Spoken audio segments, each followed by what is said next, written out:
Hi friends, how are you? Welcome or welcome back to my channel, and in today's video, of course, we are going to have some more dramione fanfiction recommendations.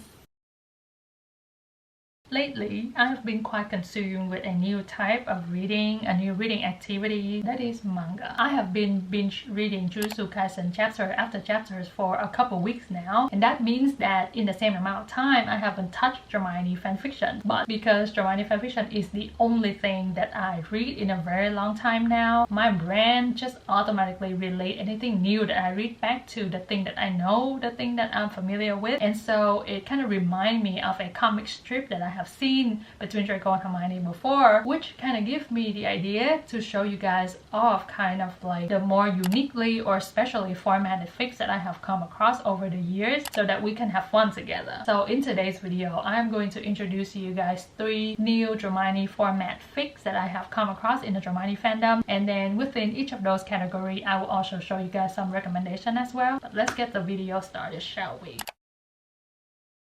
Now, because we are already on the topic of comics and manga, let's start there and let's talk about the fic that started the whole idea. I don't know if I should call this a fic because the author clearly labeled it as fan comic. It is titled Draco Won't Admit He Has a Crush on Hermione Granger by Before Saturn. This fan comic is like a series of illustrated interaction between Draco and Hermione to the topic that Draco won't admit he has a crush on Hermione Granger. Before I do the research so that I can make this video, I didn't know, but this author, their entire profile is just fan comic between Draco and Hermione. So one of them, for example, is called Draco is Married to Hermione Granger. Each of these work on AO3 signify a different comic series for Draco and Hermione. So if you have time, I would recommend checking out this author, because one thing that you should know before you get into this fan comic is that it will never be enough for you. Like, you just want something more because it's just so cute and you just would like to read more and more of them. So thankfully, this author has a profile full of fan comics for us to enjoy. So if you have time, please check out Before Satan's entire profile, because I believe that is the best place for you to start. Next, if you want to explore some more on this category of comic or manga, dramione, I would recommend just googling dramione manga. And if you want to just read work off of AO3 itself, you can also include AO3 in your search keyword as well. Searching for something like dramione manga AO3 or dramione comic AO3 will yield you many results. I did a test yesterday and I came up with quite a few results. There is one manga, or I would say doujinshi, that I came across on the internet, but it is translated to Vietnamese. I will leave the link below for you guys, but I couldn't find the English version of it. So if any one of you guys who is watching that has the link, please drop the link down below for the other fellow reader as well. Currently, I only have the Vietnamese version, and I would like to share it with you guys if you guys just want to take a look.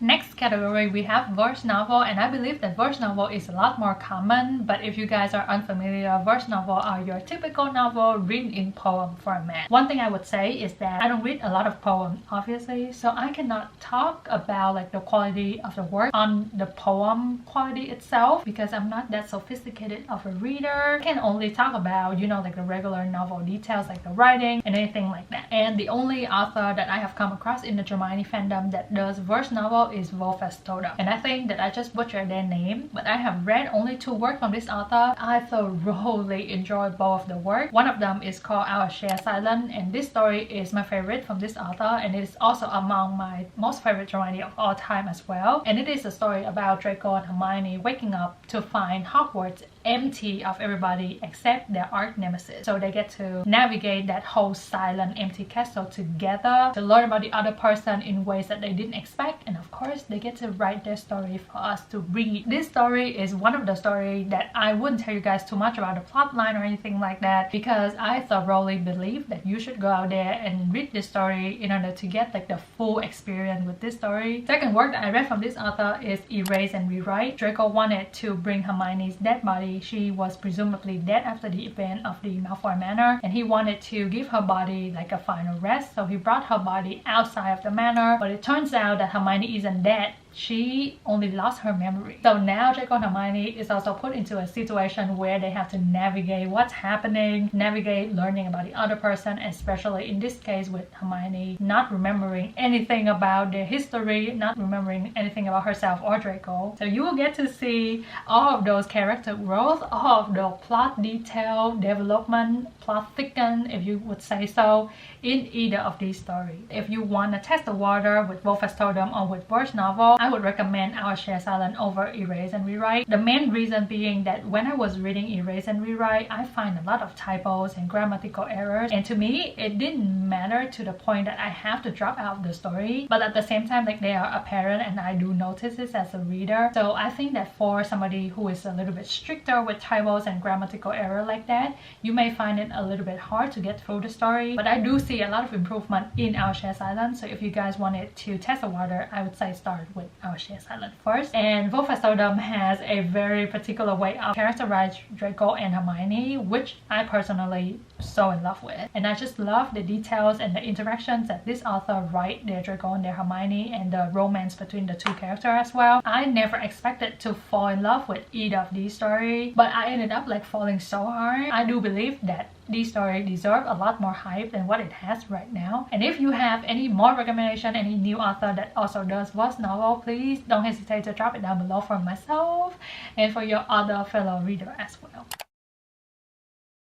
And the last category that we have for this video is epistolary, or novels that are written in letters format. One very famous dramione fanfiction that are written in this format is Until the Ink Run Dry by dramione. Is the story that introduced me to the whole world of epistolary. I think that's how you pronounce it. In this story, Draco is serving time in Azkaban for the crime that he committed during the war, and Hermione is working for an organization that kind of reworked the cases of the Death Eater who they believe to be unfairly sentenced during the war. So that's how the story started for us, because Hermione contacted Draco in order to represent him or allow her organization to help him reducing his sentence. And of course, with that synopsis, you can clearly tell how their relationship is going to progress. One thing that I didn't really know until after I read Until the Ink Run Dry is that a very good author who writes epistolary will be able to show you the characters just through the way that they write their letter alone. So in this story, you will get to see Draco's and Hermione persona, their characters, their attitudes seep through the letters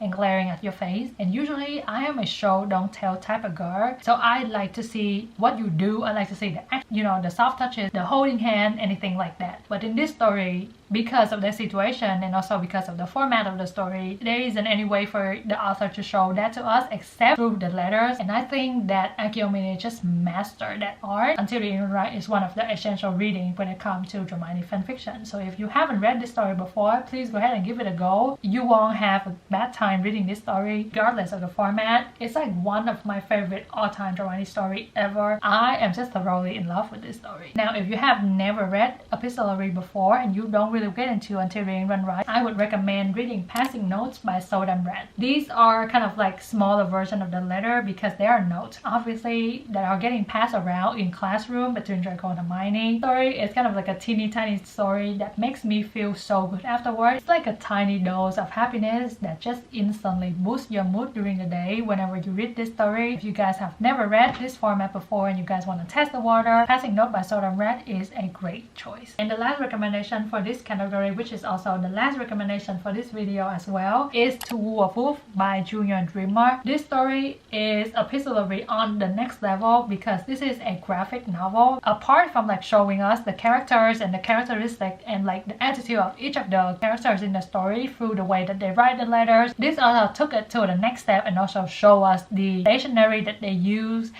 their handwriting. You can check this out to see how incorporating graphic into the epistolary format can help you even fall in love with the story even more. Usually epistolary is between Draco and Hermione alone, which is what I usually prefer because I only want to read about the two lovebirds and I only want to read about them and their interaction. So epistolary means that the letters is only exchanged between Draco and Hermione, which is a lot more aligned to what I like. But To Woo a Wolf has letter exchange between multiple characters outside of Dragon Hermione. So it's kind of like giving me a refreshing take on epistolary and incorporating new characters into the mix as well, and showing us how each of those characters interact, how each of those characters are different from one another. And that is the end of the video, and I know that this is going to be a shorter video, but I also just wanted to share with you guys a couple very unique, very special formatted dramione fanfiction that I have come across. Some of them are like among my top favorite dramione of all time, so please check it out if you have time. And if you have any more recommendation in any of these categories, or if you have even